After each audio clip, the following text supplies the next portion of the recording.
Start.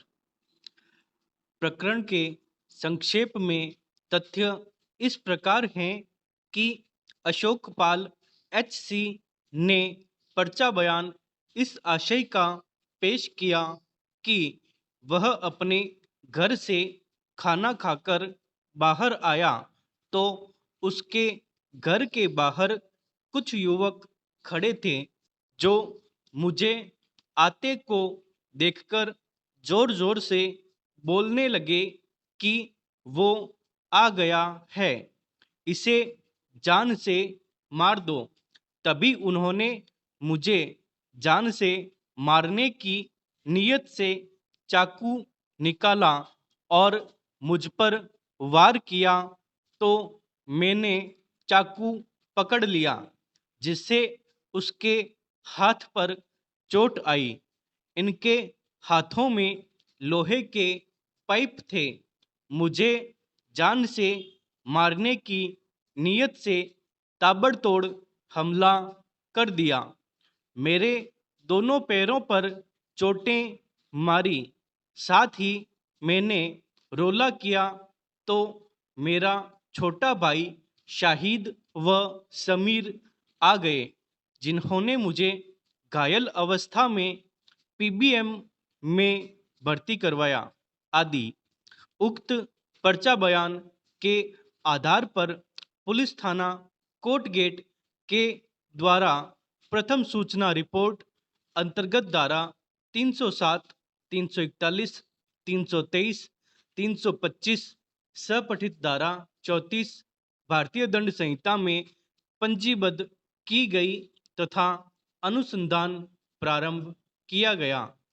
आवश्यक अनुसंधान के उपरांत यह आरोप पत्र सक्षम न्यायालय में अभियुक्त गण के विरुद्ध धारा 307, 323, 341, 325 सपठित धारा 34 भारतीय दंड संहिता का अपराध प्रमाणित मानकर प्रस्तुत किया गया, जिसे माननीय सेशन न्यायाधीश बीकानेर के यहाँ कमिट किया गया।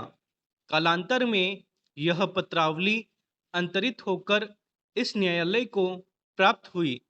इस न्यायालय द्वारा अभियुक्त गण के विरुद्ध धारा 307, 323, 325, 341 सपठित धारा 34 भारतीय दंड संहिता के अपराध के आरोप अभी निर्धारित किए गए, जिन्हें अभियुक्त गण के द्वारा अस्वीकार करने पर विचारण प्रारंभ किया गया।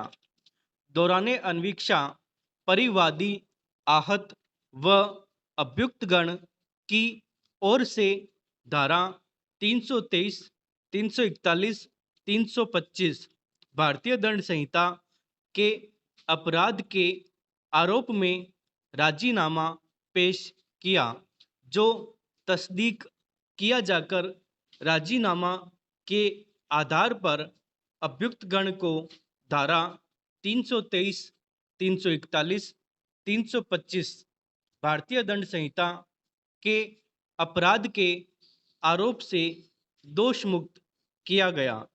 अब अभियुक्त गण के विरुद्ध धारा 307 सपठित धारा 34 भारतीय दंड संहिता का ही आरोप शेष रहा है। अभियुक्त गण के विरुद्ध अभियोजन की ओर से प्रस्तुत की गई साक्ष्य को स्पष्ट करने के लिए अभियुक्त गण को धारा 313 दंड प्रक्रिया संहिता में परीक्षित किया गया तो अभियुक्त गण ने स्पष्टीकरण दिया कि वे निर्दोष हैं। बचाव पक्ष की ओर से प्रतिरक्षा में कोई साक्ष्य प्रस्तुत करना नहीं चाहा। विद्वान अधिवक्ता अभियुक्त गण का अपनी बहस में यह तर्क रहा है कि अभियोजन साक्ष्य से अभियुक्त गण के विरुद्ध आरोपित अपराध युक्ति युक्त संदेह से परे साबित नहीं होता है। परिवादी आहत सहित सभी महत्वपूर्ण गवाह पक्षद्रोही घोषित हुए हैं व अभियोजन कहानी की तायद नहीं करते हैं।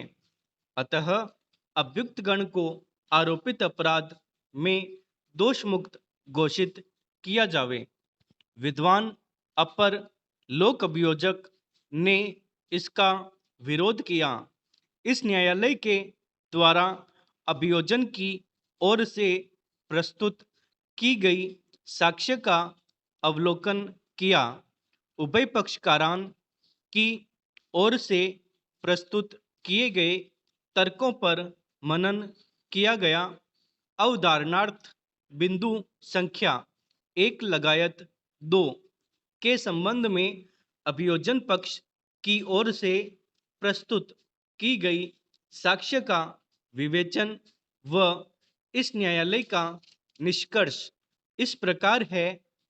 शेष रहे आरोप धारा 307 भारतीय दंड संहिता के परिप्रेक्ष्य में पत्रावली पर आई साक्ष्य सामग्री का विवेचन करें तो इस प्रकरण का सबसे महत्वपूर्ण साक्षी व आहत गवाह है, जिसके पर्चा बयान के आधार पर प्रथम सूचना रिपोर्ट प्रदर्श P5 चाक की गई है।